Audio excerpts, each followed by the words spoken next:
मेरी पहली कहानी डॉट्स कनेक्ट करने के बारे में है। रीड कॉलेज में दाखिला लेने के 6 महीने के अंदर ही मैंने पढ़ाई छोड़ दी, पर मैं उसके 18 महीने बाद तक वहां किसी तरह आता जाता रहा। तो सवाल उठता है कि मैंने कॉलेज क्यों छोड़ा। एक्चुअली इसकी शुरुआत मेरे जन्म से पहले की है। मेरी बायोलॉजिकल मदर एक यंग अनमैरिड ग्रेजुएट स्टूडेंट थी और वह मुझे किसी और को एडॉप्शन के लिए देना चाहती थी, पर उनकी एक ख्वाहिश थी। उनकी ख्वाहिश थी कि कोई कॉलेज ग्रेजुएट ही मुझे अडॉप्ट करे। सब कुछ बिल्कुल सेट था और मैं एक वकील और उसकी वाइफ के द्वारा अडॉप्ट किया जाने वाला था कि अचानक मुझे देखकर उस कपल ने अपना विचार बदल दिया और डिसाइड किया कि उन्हें लड़का नहीं लड़की चाहिए। इसलिए तब आधी रात को मेरे पेरेंट्स, जो तब वेटिंग लिस्ट में थे, उन्हें कॉल करके बोला गया कि हमारे पास एक बेबी बॉय है, क्या आप उसे गोद लेना चाहेंगे? और उन्होंने झट से हाँ कर दी। पर बाद में मेरी बायोलॉजिकल मदर को पता चला कि मेरी मां ग्रेजुएट नहीं है और पिता तो हाई स्कूल पास भी नहीं है। इसलिए उन्होंने अडॉप्शन पेपर साइन करने से मना कर दिया। पर कुछ महीनों बाद मेरे होने वाले पेरेंट्स के मुझे कॉलेज भेजने के प्रॉमिस के बाद वो मान गई। तो मेरी जिंदगी की शुरुआत कुछ इस तरह हुई और 17 साल बाद मैं कॉलेज गया। पर गलती से मैंने स्टैनफोर्ड जितना ही महंगा कॉलेज चुन लिया। मेरे वर्किंग क्लास पेरेंट्स की सारी जमा पूंजी मेरी पढ़ाई में जाने लगी। 6 महीने बाद मुझे इस पढ़ाई में कोई वैल्यू नहीं दिखी। मुझे कुछ आइडिया नहीं था कि मैं अपनी जिंदगी में क्या करना चाहता हूं और कॉलेज मुझे किस तरह से इसमें हेल्प करेगा। और ऊपर से मैं अपने पेरेंट्स की जीवन भर की कमाई खर्च करते जा रहा था। इसलिए मैंने कॉलेज ड्रॉप आउट करने का निर्णय लिया और सोचा जो होगा अच्छा होगा।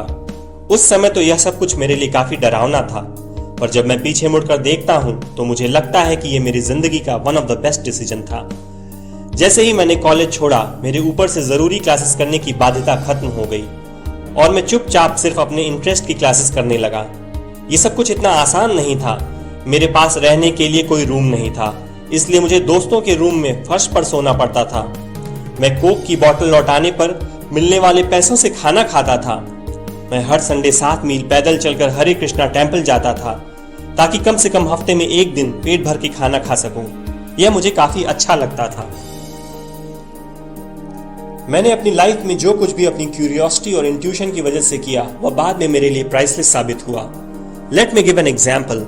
उस समय रीड कॉलेज शायद दुनिया की सबसे अच्छी जगह थी जहां कैलीग्राफी सिखाई जाती थी। पूरे कैंपस में हर एक पोस्टर, हर एक लेबल बड़ी खूबसूरती से हाथों से कैलीग्राफ किया होता था।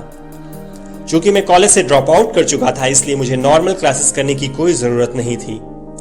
मैंने तय किया कि मैं कैलीग्राफी की क्लासेस करूंगा और इसे अच्छी तरह से सीखूंगा।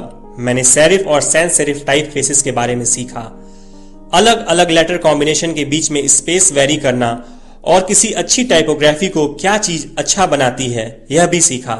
यह खूबसूरत था, इतना आर्टिस्टिक था कि इसे साइंस द्वारा कैप्चर नहीं किया जा सकता और यह मुझे बेहद अच्छा लगता था। उस समय जरा सी भी उम्मीद नहीं थी कि मैं इन चीजों का यूज कभी अपनी लाइफ में करूंगा। लेकिन जब 10 साल बाद हम अपना पहला मैकिन्टॉश कंप्यूटर बना रहे थे, तब मैंने इसे मैक में डिजाइन कर दिया और मैक खूबसूरत टाइपोग्राफी युक्त दुनिया का पहला कंप्यूटर बन गया। अगर मैंने कॉलेज से ड्रॉप आउट नहीं किया होता तो मैक में कभी मल्टीपल टाइप फेसेस या प्रोपोर्शनली स्पेस्ड फॉन्ट्स नहीं होते। और चूंकि विंडोज ने मैक की कॉपी की थी, तो शायद किसी भी पर्सनल कंप्यूटर में ये चीजें नहीं होती।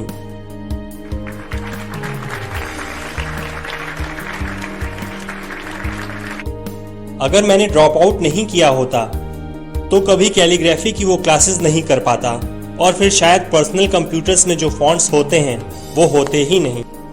ऑफ कोर्स जब मैं कॉलेज में था तब भविष्य में देखकर इन डॉट्स को कनेक्ट करना इम्पॉसिबल था।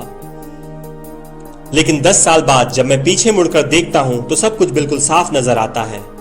आप कभी भी फ्यूचर में झांककर डॉट्स कनेक्ट नहीं कर सकते, आप सिर्फ पास्ट देखकर ही डॉट्स कनेक्ट कर सकते हैं। इसलिए आपको यकीन करना होगा कि अभी जो हो रहा है वह आगे चलकर किसी न किसी तरह आपके फ्यूचर से कनेक्ट हो जाएगा। आपको किसी न किसी चीज में विश्वास करना ही होगा, अपने गट्स में, अपनी डेस्टिनी में, अपनी जिंदगी या फिर अपने कर्म में। किसी न किसी चीज में विश्वास करना ही होगा, क्योंकि इस बात में बिलीव करना कि आगे चलकर डॉट्स कनेक्ट होंगे आपको अपने दिल की आवाज सुनने की हिम्मत देगा, तब भी जब आप बिल्कुल अलग रास्ते पर चल रहे होंगे। and that will make the difference.